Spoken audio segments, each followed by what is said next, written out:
Hey guys, how's it going? Today we're going to talk about why do baby fish die. The black ram or the midnight ram, I had about 300 of those eggs laid and I've ended up with about 90 of the fry. So here you'll see what's left, and there's probably about 40, I'm just guessing, but about 40 of the blacks and probably about 50 of the golds. Now usually that's a different ratio, so I did have a die-off one day of the black. That kind of tells me that maybe that black gene is not as strong, so that would be part of the genetics. Because I had about 14 of the blacks die in one day and then only 2 of the golds. So that's kind of suspicious of why that happened. So in the wild they understand that these fish are going to be probably eaten or they're going to die off naturally. So if they're lucky, probably in the wild, if 1% make it. So if you have 300 eggs and 200 hatch, you know, 1 or 2 fish are going to actually make it to adulthood. But that keeps the genetic pool real strong in the wild.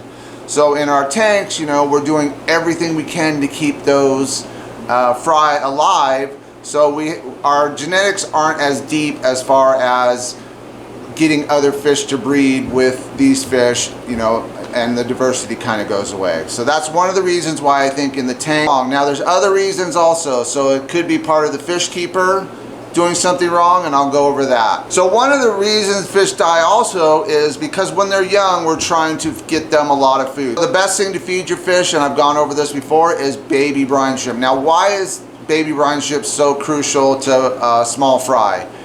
Well, because it's a live food and it's safe, so we don't have to worry about introducing any pathogens or any bacteria, because they come from salt to fresh, so usually they're really safe. But not only that, when you give fish live foods, there's all kinds of enzymes and beneficial, proteins in those live foods that the fish uptake, and they can get stronger, faster, but also grow quicker. And as they do that, their immune system gets more efficient. You don't want to just feed baby brine shrimp. You want to get them on, pelleted food as soon as possible. Now, you're never going to give a baby fish or a fry a small pellet, so you have to grind that up. Now, there are pre-made fry foods. I know Sarah makes a micron, which I do add to my mixtures that I make myself, and I put them in coffee grinders. Now I use a lot of the Sarah products because I just find if I can grow my Discus on those, I can probably feed those a fry and get good size on them quickly. So I'm always supplementing, but it's a balance, right? So here's the thing, as fish keepers, we want to get as much food into that tank as possible, but also what's happening is water quality is dropping, right? So we're putting food in, water quality is dropping, so that means we got to do lots of water changes. So it's always a balance. So why did I have a die-off in this tank? Could have been genetics. It could have been my problem with bacteria, okay? I could have had an explosion. Ammonia spikes, that's huge in fry tanks because you're feeding so much trying to get those fry to develop quickly. But here's the thing. As you're seeing a die-off, that just probably means it's a good idea to maybe back up on the food just slightly and add water. So you're constantly moving back and forth trying to figure out the best. Here's another tip when you're doing fry is try to get your water going in as close to the temperature as possible. But also I'm not going to do a 50% water change, but I might do 2 10s or 2 15% or 2 20% in a day. So one in the morning and one at night, and just kind of siphoning off that bottom best I can. Now, I have never been able to overfeed baby brine shrimp, but one thing that does happen with the baby brine shrimp is you get the hydra. So I'm not sure at a certain age, the hydra has no effect on the fry anymore. It's probably a little uncomfortable if they get tagged by it because they have little stingers on them. But so I'm constantly trying to figure out feeding as much brine shrimp as possible to keep them healthy, but also to try to keep that hydra in check. So I'm constantly doing that as far as balancing. So another big problem with raising fry, and this is why I really highly recommend, unless you have a ton of time to raise fry, is have the parents raise the fry themselves as long as possible. Now there's some fish like cory cats and most catfish, they have no parental instincts. They lay the eggs and they go away. And in the wild, they're just kind of left to their own devices. In tanks, that's a food source. So you got to understand that catfish are going to look at that and they're going to think, oh, protein, that can help me survive or it'll help me make another generation. So the discus, it's really important, I think personally, that the fish raise the fry themselves. So I usually do a 10 to 14 day. 14 days as far as when they lay the eggs, and then 10 is usually once the eggs hatch, so that 10 to 14. So 14 on laying the eggs and 10 days on hatching, and then they stay with the parents 10 days. I just feel that's important myself. Now, is there any scientific, data to prove it?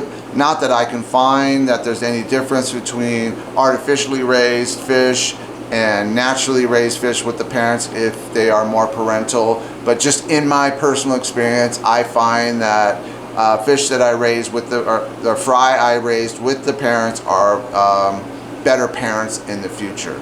Okay, so we have some updates. We're going to be moving discus around in this room. So we're going to be putting all the colors together. I highly recommend that you don't just stick fishes from different sources together. Discus, any fish really. I suggest you get those fish into your room, get them cleaned up as best as possible, because there's all kinds of bacteria that fish bring in. But what I find is over that 30 days, you can usually get them used to your conditions and those bacteria issues go away. So usually you're bringing external bacteria into your room. So tons of water changes really helps that. I'm going to be selling some fish out of my room for two reasons. Space, because I plan on starting to breed the discus, and then also when I buy fish like the pleco, the L333, the king tigers, I buy up to 9 or 10 for the certain reason that I need to grow them out so I can sex them when they're at a certain size. And then usually what I do is I take a trio. Now, is this risky? Yes, it is, because you really have to make your very best educated guess. I figure I'm about 90%, but that means I'm not perfect. That means sometimes I go through all this, grow these fish out, I sell off, and then next thing you know, the trio I pulled or the 4 I pulled, I have all males or all females, and it happens. Not very often, but it does happen. So I just kind of go through my best scenario of trying to pick males and females. Now, when these king tigers get older, it's pretty distinct because the females are pretty broad in the body, and they tend to have a little bit more point to their heads.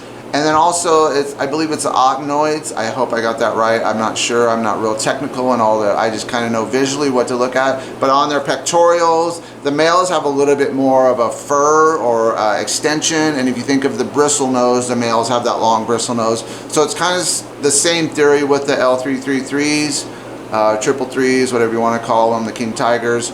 But what I did is I found 3 yellow variants in my colony. So I pulled those, and I believe I have 2 females and a male. Now, I know there's all kinds of stuff on the internet that a trio, so I have a backwards trio. But I actually like the 2 female male thing because I find that the one female drops the eggs, the other female's getting gravid. They can switch off as the fry hatch. Now, with this system, you have to be very careful because the male tends not to eat. So after 2 spawns, I pull that male and I put him in his own tank, and then I spend 2 or 3 weeks and just gut load that fish full of food. So he's getting healthy. But in that time, I can take those females and get them nice and fat and gravid full of eggs, okay? But this is a system you gotta really pay attention to. If you kind of let them sit, that male will dwindle away because his main focus is to take care of those fry. And he will not eat unless sometimes he'll pop out and eat a little bit of food. But I say it over and over again, we do not feed our plecos and catfish enough food. We need to be more vigilant in getting those fish food. Feed them separate than your other fish. They're not cleaner fish. A couple months, I'm going to be breeding discus, and I know I'm going to need tanks for fry, for grow outs. I understand because I've done it before, and I just know that if I have all my tanks full and then I don't have room for the fry, it's a big problem because I'm scrambling then to get space. So I'm making space now before the breeding starts, okay? System. Oh, thank you. Okay, Daddy's working. Thank you, girlfriend.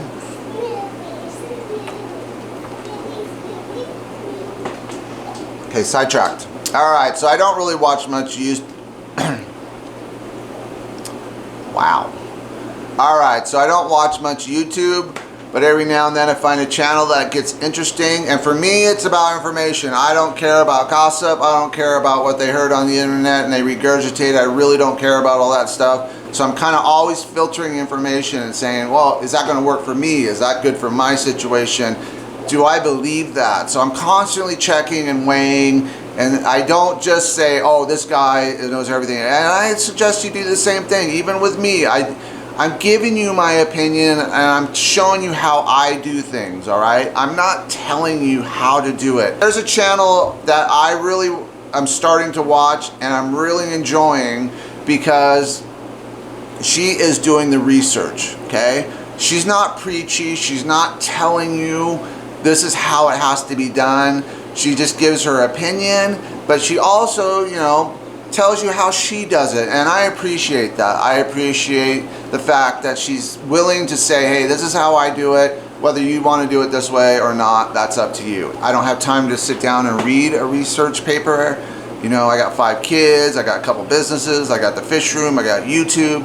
So my downtime is spent with my family because it's very important to me to do that. But what's great about this channel is I can click on, I can even do a replay. So she does most of her research time on live stream. And her name is Tammy Kuelderd. Now I hope I didn't butcher that, Tammy. I tried my best to get your last name right.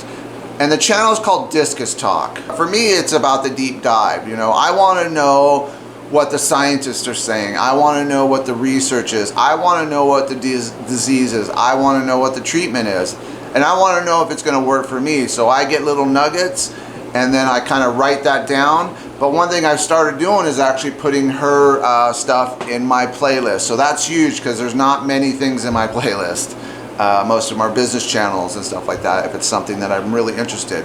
So Discus Talk, that's the name of the channel. I suggest if you're looking for answers as far as medications and diseases and real deep dives of what's going on in the discus world as far as as a scientific approach, this is a great channel.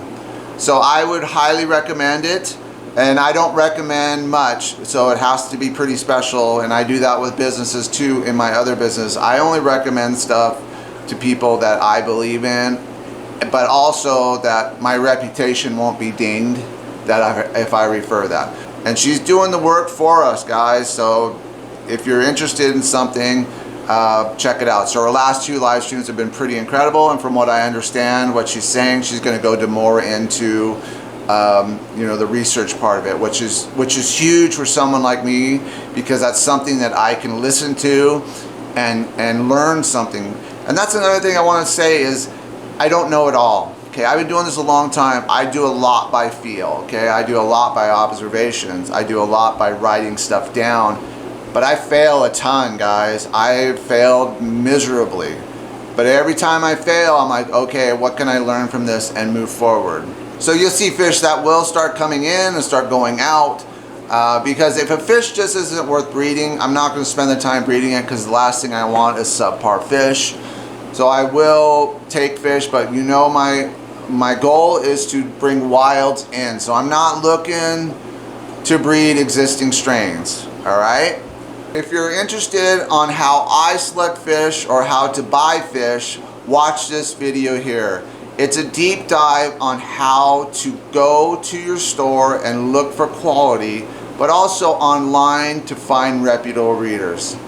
Thanks, guys. Take care. Have a great day.